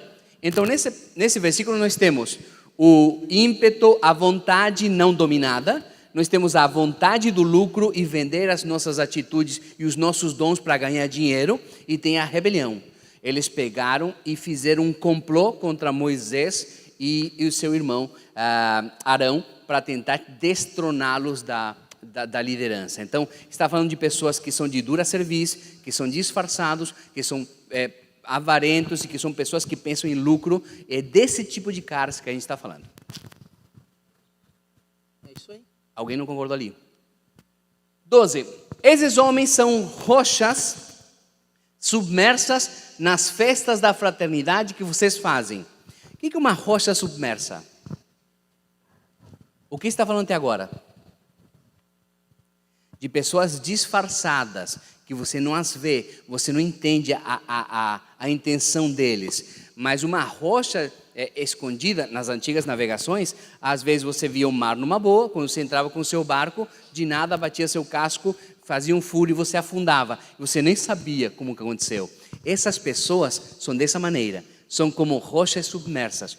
Quando você pensa que está tudo certo, do nada, um furo no seu casco e você afunda, porque você não levou em conta que eles existiam. Nas suas festas da fraternidade, está falando de que festas? A ceia. A ceia do Senhor. Esses caras na ceia faziam esse tipo de coisa. Então esses caras ceando, fazendo parte do corpo, são como essas pedras submersas. Quando você menos espera, ele acaba afundando você ou seus irmãos. É mais ou menos o que Paulo tratou lá em 1 Coríntios capítulo 11, né, que tinha um grupo de pessoas que só pensavam em si mesmas, a continuação do versículo. Eu estou com a NTLH, diz assim, ó, com suas vergonhosas bebedeiras, eles são como manchas de sujeira nas refeições da amizade que vocês realizam. Eles cuidam somente de si mesmos. Versículo 12. É o mesmo. Esse cuidam de si mesmos encaixa com o que o Sami falou. Eu lá sou cuidador do meu irmão, Caim. Eu lá sou cuidador do meu irmão. Só pensava em si mesmo. Já tinha matado. E pensa só em si mesmo. E esse pensar em si mesmo, para a gente contextualizar essa festa, era uma ceia que todos levavam as comidas. Então os mais ricos levavam mais alimentos e os mais pobres se aproveitavam da festa. Tem comentários teológicos que dizem que os irmãos mais pobres, galera, eles esperavam essa reunião semanal para poderem se alimentar. E quando chegavam nessa reunião da ceia, a festa ágape, a festa do amor, para se alimentarem com os irmãos, os mais abastados, deixavam eles passando fome. Pegavam o vinho, se embriagavam e cometiam até certas orgias nos cultos, porque são de origem gnósticas. Por serem de origem gnóstica, consideram a matéria má. Por considerarem a matéria má, o corpo para nada mais presta. Se o corpo para nada mais presta, eu posso fazer com ele o que eu quiser, porque o meu lado espiritual não vai ser afetado. Então cometiam todas as atrocidades, orgias sexuais, rejeitavam o próximo, o necessitado. Então essa festa ágape, festa do amor, de amor não tinha nada. E note que na fraternidade que vocês fazem, comendo com vocês de maneira desonrosa. Lembra que em 1 Coríntios 12, quando se fala sobre a ceia, fala sobre comer indignamente e comer sem discernir o corpo de Cristo, as pessoas que estão lá ceando. Então eles eram desonrosos, eles não viam, não entendiam o que aquilo queria dizer. Eles estavam lá por mérito próprio, eles achavam que eles mereciam, eles entendiam meio que por instinto, mas ainda assim se enganavam. São pastores que só cuidam de si mesmos, pessoas que só pensam no seu próprio umbigo. São nuvens sem água, impedidas pelo vento. Árvores de outono sem fruto, 2 vezes mortas, arrancadas pela raiz. 2 vezes mortas. 2 vezes morta. Ou seja, você não tira proveito nenhum desse tipo de pessoa. Nenhum.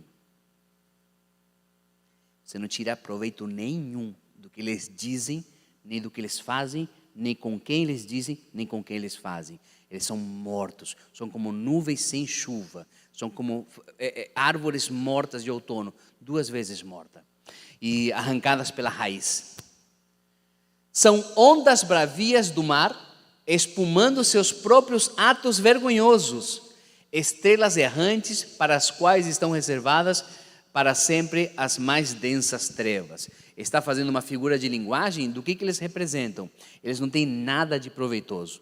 São volumosos, mas são estrelas cadentes, são nuvens sem chuva, são como as ondas bravias do mar e como a espuma das ondas. Se já foram na praia, já viram que aquela espuma não serve para nada. Inclusive dá até um pouco de medo de botar o pé lá dentro, né?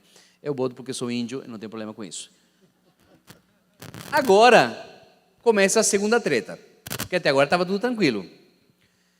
Enoque, o 7º a partir de Adão, profetizou acerca deles. Acerca de quem? Daqueles caras que são dentro do nosso meio, que são como rochas submersas, são avarentos, são lascivos, são mentirosos, eles acham que sabem, mas não sabem, são extremamente perigosos, estão infiltrados no nosso meio. Deles, Enoque profetizou. E agora fala do livro de Enoque. O livro de Enoque fala o seguinte, nessa passagem aí que provavelmente Judas se baseou, né? Diz assim, ó: vede, ele chegará com 10 milhões dos santos a fim de executar julgamento sobre todos, destruirá os perversos e punirá toda a carne por tudo aquilo que fizeram, aquilo que os pecadores e perversos cometeram contra ele. Esses santos aqui, gente, se a gente ler Mateus 25 e 31, vai dizer o seguinte, ó: quando o Filho do Homem vier em sua glória, com todos os anjos, assentar-se-á em seu trono na glória celestial. Então, há uma linha que interpreta que esses santos que está se falando aqui seriam as miríades, né, de anjos e tudo mais, tá bom? Um dispensacionalista pensa diferente, né? Assim, vai se você... dizer que é a igreja pós-arrebatamento, né? Vindo com Cristo. E se você ficou meio que é isso? Nós temos aula ao longo do 2º semestre sobre milênio, dispensacionalismo, pré- e pós-tribulacionismo. Tudo bem, são coisas que às vezes são termos diferentes, mas é importante que a gente saiba. A pergunta é, Jesus veio, tocou a trombeta, você sobe e aqui o negócio pega, ou então você está aqui enquanto o negócio pega, e aí vem Jesus, fica nas nuvens, você fica lá, depois volta, afinal o quê? Depende da igreja que você vem, você acha que vem Jesus, aparece, vem 7 anos, você fica nas nuvens, depois você volta de novo, Jesus vem umas 3 vezes, umas 4, 5. E aparece visto, não visto, e não sei o que lá. Então, depende da linha, você pode acreditar uma coisa diferente. Você acha que tem gente que acha que o milênio ainda vai acontecer, tem gente que acha que o milênio está acontecendo, tem pessoas que têm linhas diferentes, e tem aulas só sobre isso, tá bom? Já mostrei já quem é que é, o Jonas aqui que está fundando o barco. Enoque, o 7º a partir de Adão, profetizou acerca deles. Vejam, o Senhor vem com milhares e milhares dos seus santos. Perceba que está, vou até voltar, está entre aspas, porque é uma citação literal de uma outra pessoa. Não é palavra dele, e sim, ele está parafraseando alguém que já disse. Para julgar a todos, convencer a todos os ímpios a respeito de todos os atos de impiedade que eles cometeram impiamente e acerca de todas as palavras insolentes que os pecadores ímpios falaram contra ele. Essas pessoas vivem se queixando e são descontentes com sua sorte. Seguem os seus próprios desejos impuros, são cheias de si e anulam os outros por interesse. Bom, olha só, de novo, mais uma aula só sobre esse versículo ali. Alguém comenta? Adulam. Em outras versões falam adulam os outros, mas esse adulam é por interesse. Sabe, como você prega bem, nossa, como você é abençoado, irmão, como você é espiritual, como o seu terno brilha quando você caminha. Eu vi até uma pena que caiu em cima de você, eu acho que é a pena de um anjo. Adulam por interesse próprio. Porque nós, quanto seres humanos, a gente gosta disso. Ô Mon, que bom que você veio, cara. Cara, que aula massa, velho. Olha só, cada vez que você fala assim, ó, me arrepio, manda um WhatsApp assim, olha, isso é terrível, porque isso alimenta o nosso ego. E quando a gente está com o nosso ego inflado, a gente é dominado. E as pessoas nos manipulam por elogios. Né? Mas até Enoque escreveu sobre isso. E vocês já sabem, porque ele começa a carta dizendo que vocês já sabem todas essas informações. Então eles fazem isso para manipulação e benefício próprio. Só existia na igreja de Judas, né? Hoje não existe mais isso. Não existe mais atualmente a bajulação, blá, blá, blá, blá, blá, blá, como você canta bem, como você prega bem. Glórias a mim, louvado seja eu. Glórias a mim. Isso é um perigo. Tirar a glória de Deus é um perigo. É um perigaço. Ô, 17. Sammy, só voltando ali, Sim. jogar aqui para Eleb, né? Joguei pro alto. Lá. Esse adulam por interesse próprio também dava para encaixar, não forçando a barra, mas eu acredito que dá, na questão triunfalista do evangelho atual. É certo também de que pregadores, cantores, usam da mensagem do evangelho para adular a sua plateia, a fim de, com isso, adquirirem interesse próprio. Ou seja, eu falo o que você quer ouvir, né? Eu digo que você quer ouvir, eu massageio o teu ego com mensagens triunfalistas. A chamada teologia da prosperidade usa muito isso. Dá para encaixar, né? Com certeza dá. Dá para encaixar. Perfeito, até porque olha só como começa, no versículo 16.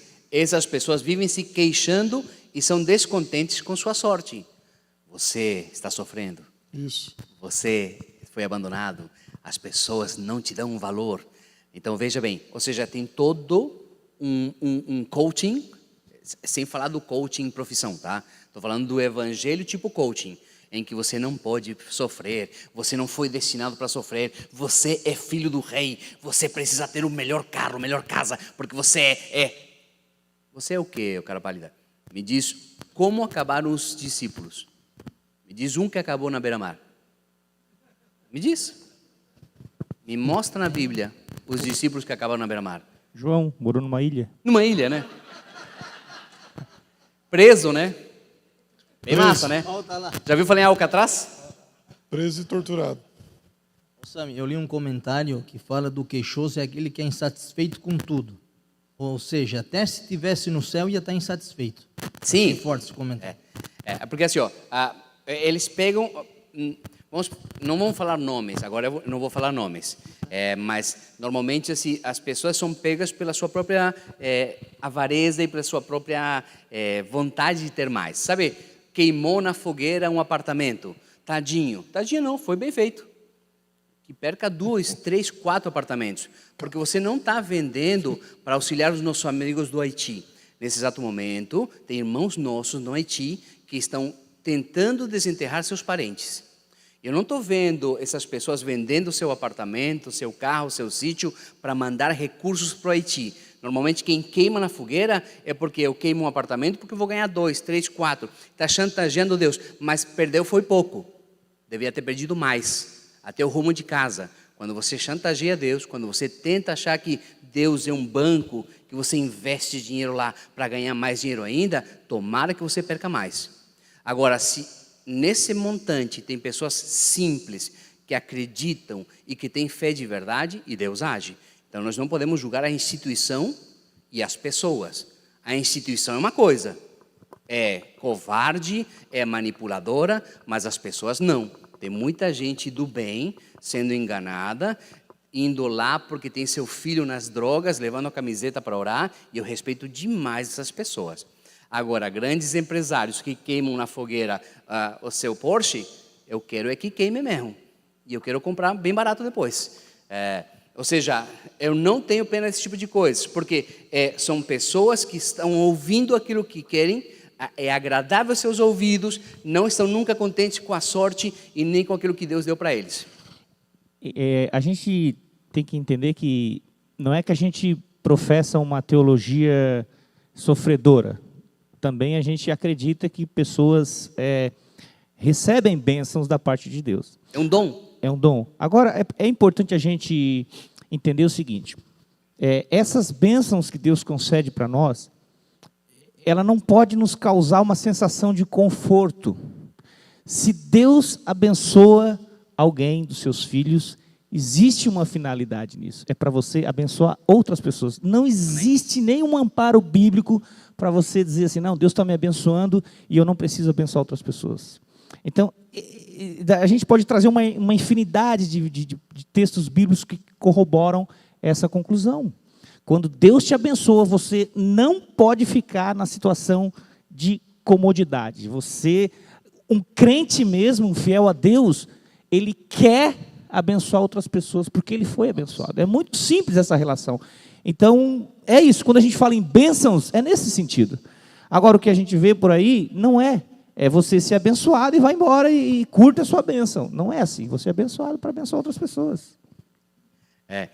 Tem um quadrinho ali na lojinha, numa frase que o pastor Telmo fala, quando aumenta a fartura, não levante muros, aumente sua mesa. É disso que se trata.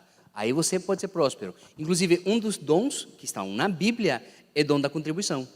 Então, Deus te dá uma ideia, você monta uma startup, monta uma empresa, monta uma facção, inventa alguma coisa, escreve um livro e Deus te dá recurso e você tem bastante dinheiro para quê? Para abençoar o corpo de Deus.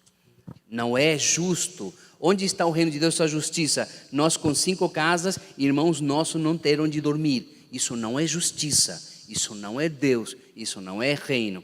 Então, se Deus te deu 3 sítios, amém. Pega um dos seus sítios e faz uma casa de recuperação. É disso que se trata. Nós temos muitos irmãos nossos que precisam. E é difícil, porque o poder público, ele fala mal da igreja, fala mal de nós, mas não recupera ninguém. Quem recupera os drogaditos somos nós. Todas as igrejas que você conhece. Tem sempre uma casa de recuperação, somos nós que sustentamos isso, somos nós que levamos as pessoas que estão maltrapilhas e levamos para um lugar e damos dignidade. Isso é o papel da igreja, esse é o nosso papel. É por isso que Deus te dá recursos, para você gastar no reino de Deus, com as pessoas que estão próximas a você. Isso é reino de Deus, isso é justiça. Quer dizer que vamos ser pobres? Quem falou que é para ser pobre? Estou falando que se você for abençoado, é para você abençoar, é disso que estou falando. Bom, todavia, amados, eu vejo meio que ironia nisso aqui, mas tudo bem, né? Amados, queridos, lembre-se do que foi predito pelos apóstolos do nosso Senhor Jesus Cristo. Queridinho, você não lembra de todos os ensinamentos dos apóstolos? Cara pálida, você não percebeu que já estava escrito, que são coisas que você já sabe? É importante que a gente relembre, mas queridinho, lembre-se do que foi dito pelos apóstolos do nosso Senhor Jesus Cristo. Eles diziam a vocês, então eles diziam, tá, tudo bem, vocês não vão lembrar, então eu vou falar para vocês o que eles falavam. Nos últimos tempos haverá zombadores que seguirão os seus próprios desejos ímpios.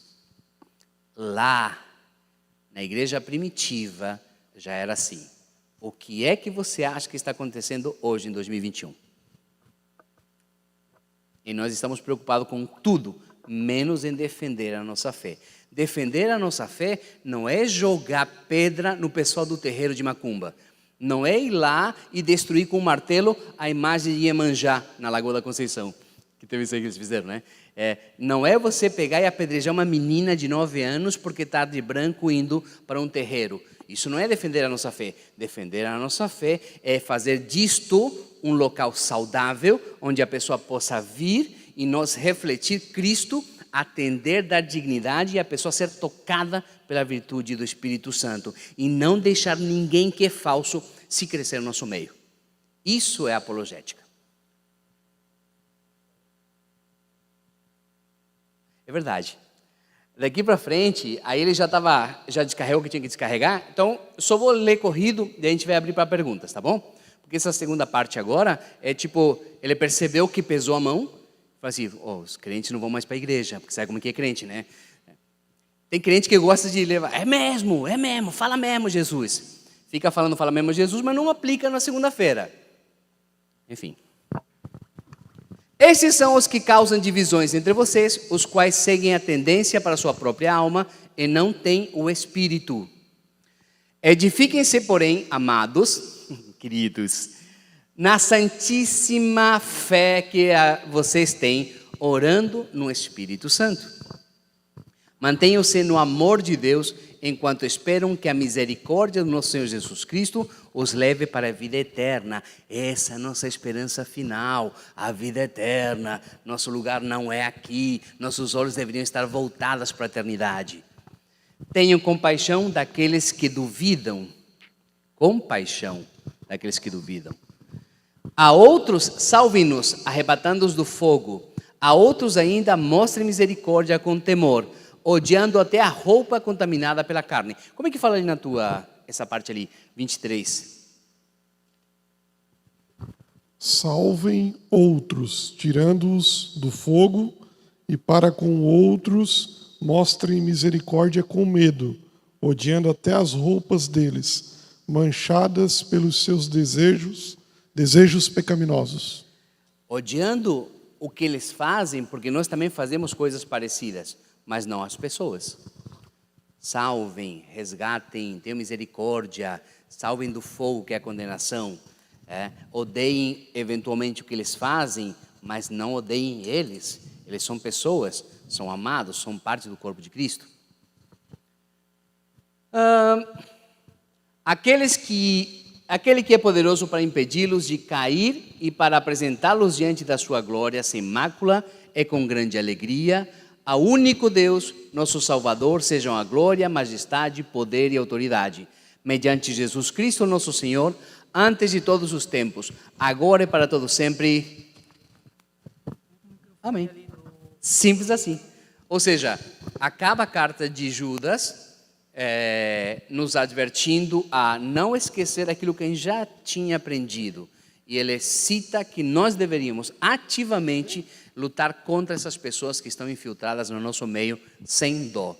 Porque se você não remove a pedra que está escondida sobre as águas, você potencialmente é culpado da queda do seu irmão. Se você não identifica esses falsos mestres, e esses falsos mestres desgraçam a vida de alguém, você também é culpado. É nosso papel advertir, apontar e mostrar quem é que é o falso mestre. E no dia em que a gente ensinar uma coisa que estiver fora da Bíblia, dá na nossa cara. Está errado porque isso não está escrito. Só vem com argumento, não vem com eu acho porque vai levar sapatada. Só digo isso. Vamos lá, vamos abrir para perguntas. Alguém tem uma pergunta? Menos o Daniel. Quem é o Daniel? Boa! Depois o Daniel pode fazer a pergunta, ele.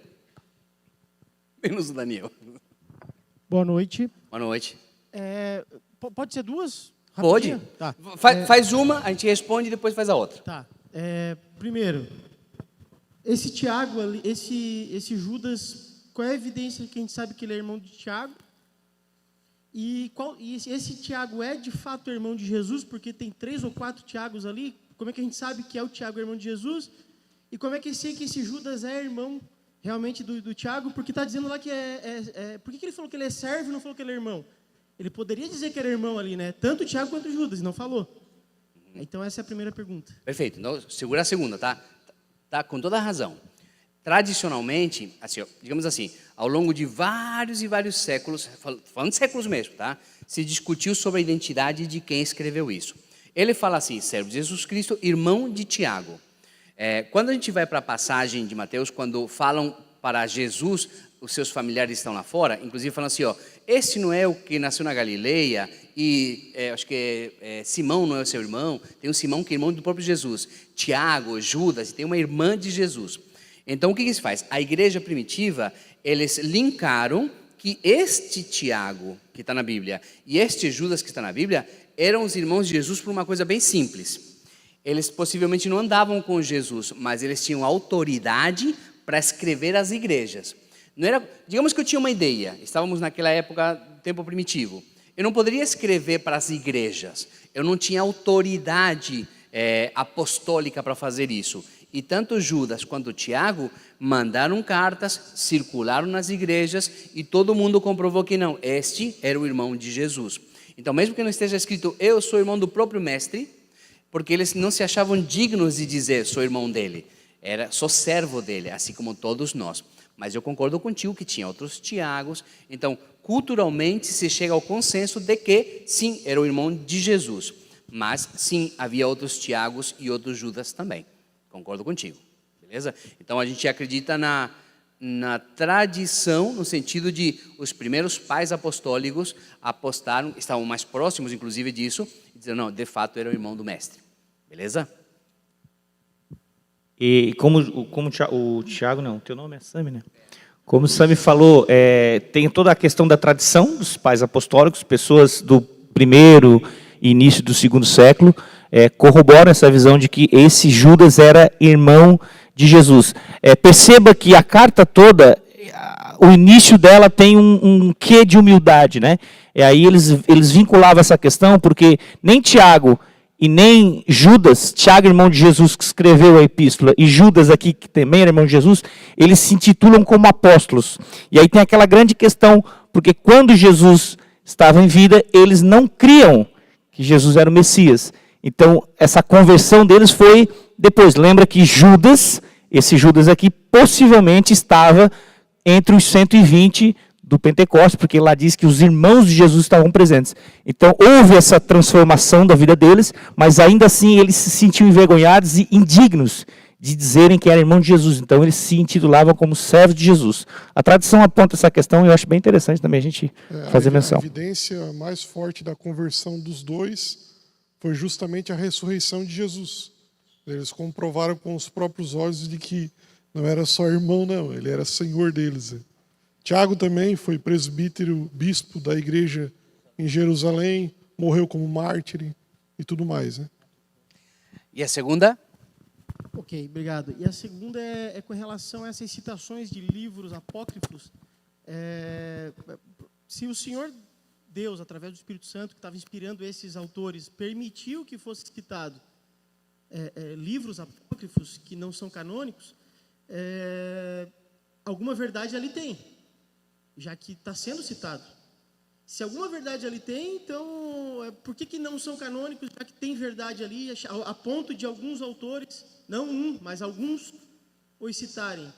Então, a gente aceita parte, mas não o todo, porque se fosse o todo, teria que corroborar com algumas heresias, algumas coisas, que só queria... Não, perfeito. Essa tua preocupação é a nossa preocupação, tá? Quando a gente foi discutir entre nós a carta de Judas, inclusive o Adri trouxe as fontes, a gente foi atrás, comprou os apócrifos, a gente comprou, todos os apócrifos a gente tem. Tu também comprou, né? A gente comprou os apócrifos, então a gente não ouviu falar. A gente foi atrás, a gente marcou, citou. Então, em livros quaisquer tem verdades. A própria citação de examine seu homem a si mesmo, que Paulo fala, isso era um ditado popular, conhece-te a ti mesmo. E você vê isso nas aulas de filosofia. Tá? Então, não quer dizer que uma citação valida tudo o que ele diz. Então, era um senso comum. É como se eu falasse assim, ó, água mole em pedra dura, tanto bate até que fura. Eu não estou falando de goteira, estou falando de persistência. E é uma verdade. E eu poderia estar inspirado e vou falar de persistência e falar assim como água mole em pedra dura, tanto bate até que fura. Eu não estou validando todos os ditados populares. Eu estou falando uma verdade que naquele conteúdo tem. Então, eu não estou dizendo, ou a gente não está dizendo que o livro de Enoque é crível, canonizável. Nós estamos dizendo que essa citação foi tirada do livro de Enoque e foi inspirado por Deus. Então, essa citação é importante, por isso está na Bíblia. Agora, o resto das outras coisas, não. A gente não faz doutrina por causa daquilo. E se a gente trazer para a prática, você pega um livro na livraria, né? Compra um livro, e aí você pergunta para um cara que é muito crítico, esse livro não presta. Mas você lê, não, isso aqui não presta, não tem nada a ver, mas isso aqui é uma verdade.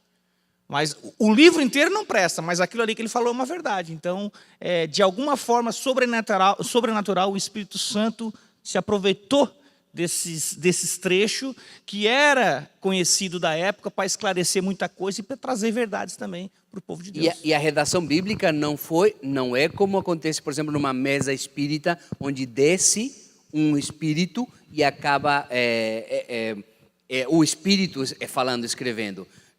A inspiração está mais para uma maneira de escrever com conteúdos que eu já tenho. Tá? Então, às vezes ele citava algum conteúdo e era inspirado por Deus por causa disso. Mas não quer dizer que dá validade aos livros apócrifos. Até porque tem outras partes destes livros, de por que eles vão serem considerados, é porque eles vão contra toda a forma sistemática do Evangelho. Ou seja, em algum ponto daquele livro tem estudo, tem algum conhecimento passado divergente daquilo que Jesus ensinou. Então, por isso que eles não são considerados canônicos. Você tem até o Evangelho de Tomé, me ajudem? Evangelho de Tomé, que cita que Jesus brigou, matou um passarinho para depois ressuscitar isso, né? Então, são coisas que vai contra o princípio do Evangelho. Então, por isso, deles não serem considerados canônicos. Mas nem por isso, algumas citações deixam de ser verdades. Só uma passagem aqui. Opa.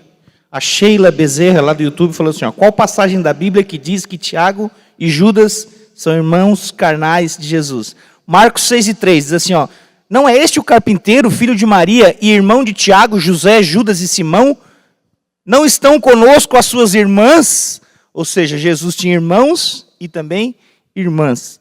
E ficavam escandalizados por causa dele. Ele era carpinteiro e tudo mais, origem humilde. E aí cita esses 4, possivelmente tenha mais, mas a Bíblia cita só 4 irmãos. São esses aqui. Está lá em Marcos 6:3, tá bom? Beleza? Tranquilo? Beleza. Mais alguma pergunta? Tem aqui. Depois acho que tem mais para lá também.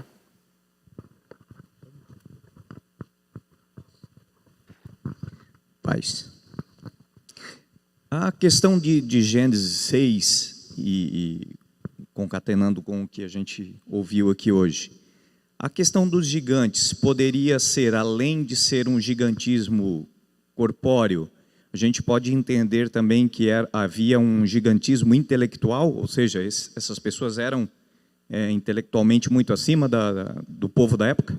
Existe uma corrente, são 3 correntes. Aqui eram o casamento entre anjos e filhos de homens, humanos, né? Existe aquela da descendência de Sem e de Caim, e existe uma outra corrente que, essa corrente é bem menos, poucos seguidores. O Luiz Saião é um dos seguidores que pensam que eram homens poderosos da época, importantes da época, né? O Luiz Saião, o Batistão, pastorzão lá, ele fala isso. E ele é um hebraísta, é um baita, né? Ele fala isso, ele segue essa linha, deve ter os seus embasamentos, mas é uma linha bem minoritária, tá? A maioria mesmo crê na questão da descendência, e tem uma grande quantidade que pensa mais ali na questão do relacionamento sexual e tudo mais, tá? Então, assim, ó, o pessoal ainda questiona, mas é possível, os anjos não têm sexo, porque a Bíblia diz que lá seremos como os anjos, que não se casam. Não se casar não quer dizer que não tenha sexo, para começar. Tá? Então, não estou dizendo que tenha, mas também não dá para dizer que não tenha, beleza? Tradicionalmente se diz... tem até um ditado popular que está discutindo o sexo dos anjos, porque vários concílios se discutiu durante muito tempo se anjos tinham ou não tinham sexo.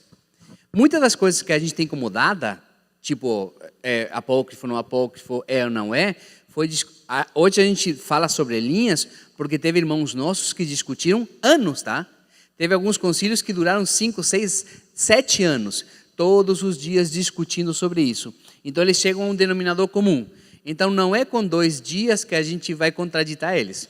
Tipo assim, mas eu acho diferente. Baseado no quê, ô cabeção? Ou seja, essas linhas são as mais populares, mais importantes.